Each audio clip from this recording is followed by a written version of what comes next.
Thanks, Yasser. Good morning, everybody. I'm here, my name's Alan Stein. I'm here representing my colleagues, Lucas Litwick and Justin Ridge. We are all members of MCIF, the Media Coding Data Forum. So what is the Media Coding Industry Forum? MCIF was established a couple of years ago.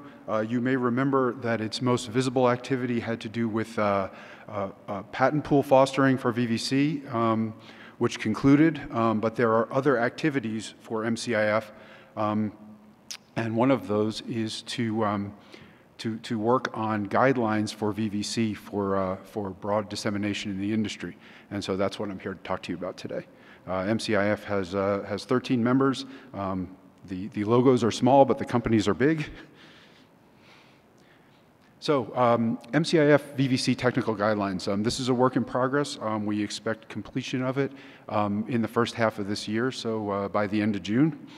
And so what we're aiming to do is cover best practices of VVC for both broadcast and streaming applications. Provide sort of practical guides in operating ranges of parameters and bit rates. Talk about how VVC works with the new VSEI standard. Some of you may know that MPEG has broken out the SEI messages into a common standard. So things that worked with AVC and HEVC and VVC all are now in one standard, but those things are used in combination for applications. So there's no good place to find information about how all this works together, and so MCIF is trying to fill the gap and provide an overall document that people can get that sort of information. If we're successful, you guys won't be taking pictures of slides next year. So where is VVC in terms of standardization? In terms of standardization in MPEG, it's done. There was a first version in 2020. There was an edition 2 last year with 12-bit and 16-bit RGB and lossless. But in general, the first VVC standard corrected, I think, what was a little bit of a shortcoming with HEVC, which was there was basically one main profile. The VVC main 10 profile had all the tools for HDR, tools for screen content coding, and there was a message, I think, from MPEG to the industry, like, this is the profile to use. There's also a scalable profile, which comes in play in broadcast applications. I'll talk about that a little bit later. But then, as I said, there was also a work to separate the SEI messages, and I'll talk a little bit about that later as well when we talk about some applications like film grain.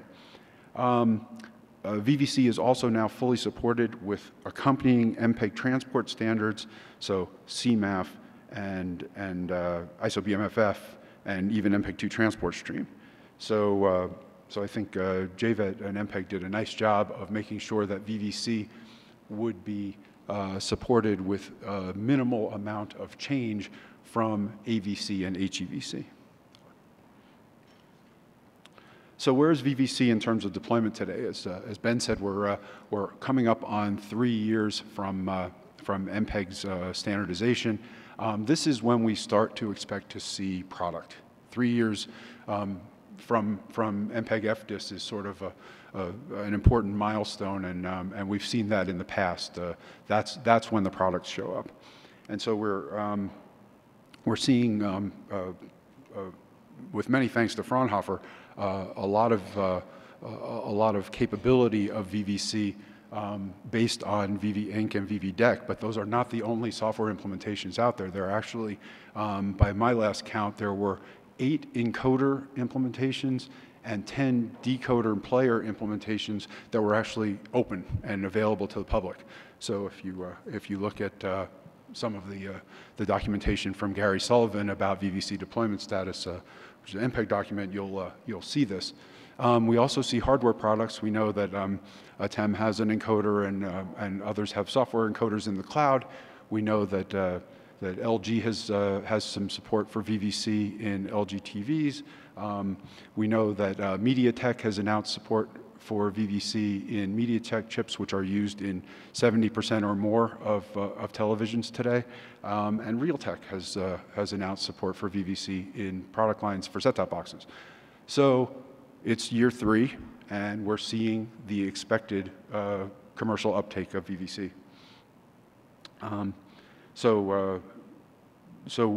Interestingly, we are seeing 8K support.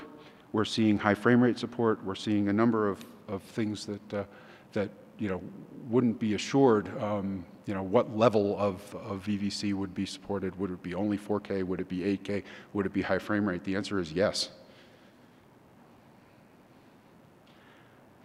VVC has been adopted by what are called application standards.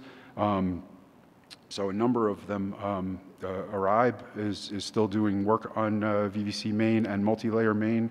ATSC has announced that they will have a VVC spec. That's not done yet.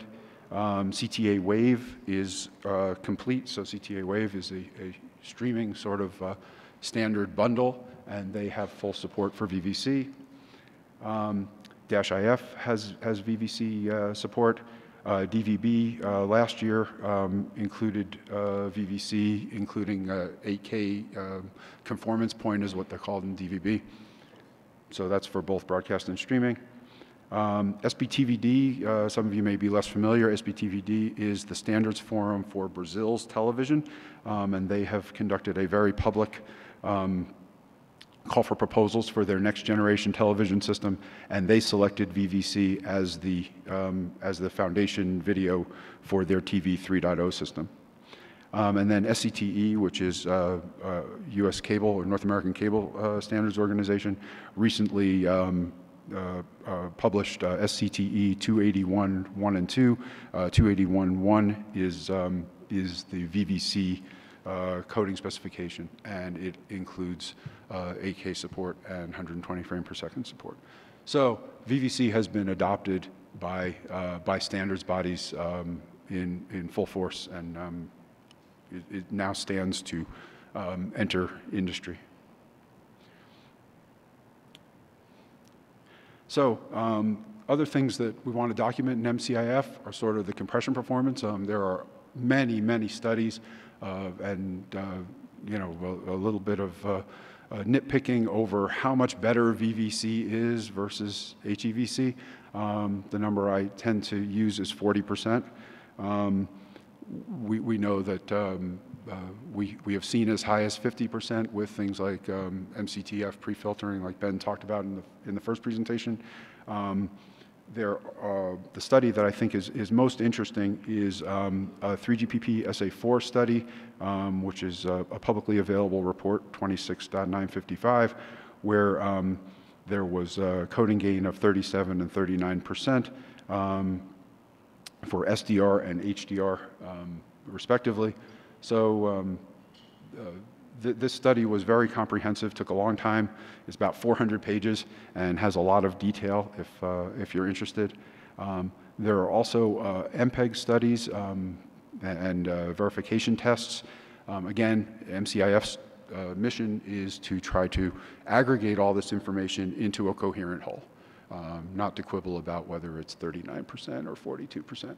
But VVC is considerably better than HEVC and is designed to be a drop-in, and we intend to make that easy for the industry. That is where MCIF wants to go.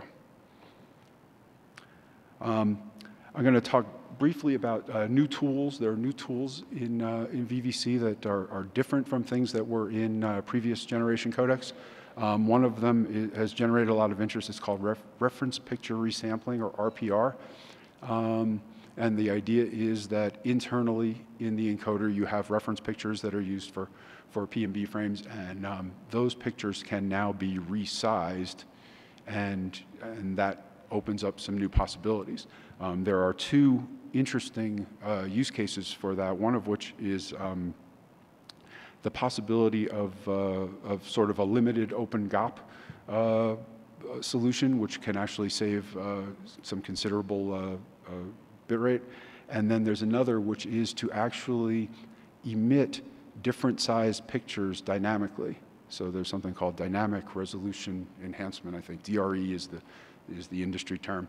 And while that is not yet well supported by receiver devices, some receiver devices actually can take a stream, which is perfectly legal, even with HEVC, where you could actually have dynamically, you could have 4K and HD and just sort of emit different streams and have the receiving device upsample. This can save considerable bandwidth, but it is not broadly supported in the CE side today. But the goal in MCIF is to document these use cases, document the potential performance gains, and then help the industry decide whether these are the kind of tools we want to deploy to get further gains. I won't belabor the point on RPR. I have a number of slides on this, but I'm actually going to, in the interest of time, sort of skip over that. Tomorrow, ATEM has a presentation where they're going to do a deeper dive into RPR. So here's just some of the gains that were achieved, and again, this will be part of the MCIF guidelines when it comes out in June. The last thing I want to talk about today is sort of the SEI and the MPEG VSEI spec. So again, SEI messages are sort of metadata messages that accompany bitstream. Receivers can ignore them, or they can use them for additional benefits. And there have been a number of SEI messages that have been defined by JVET, by MPEG, over the years, going back to AVC. So if you know how MPEG codecs, video codecs are structured, they're structured with a packetization scheme that's called a NAL unit, NAL, Network Adaptation Layer. So an SEI is a type of NAL unit. So inside a video encoder, there's a bunch of packets, and some of those packets contain coded pixels, and some of them contain other information. An SEI is a type of other information. And so MPEG undertook an activity to separate all that and create a new spec that stands separately from AVC and from HEVC and from VVC, but allows for commonality. So the VSEI spec is used in conjunction with VVC in order to do things like static HDR metadata, MDCV or CLLI,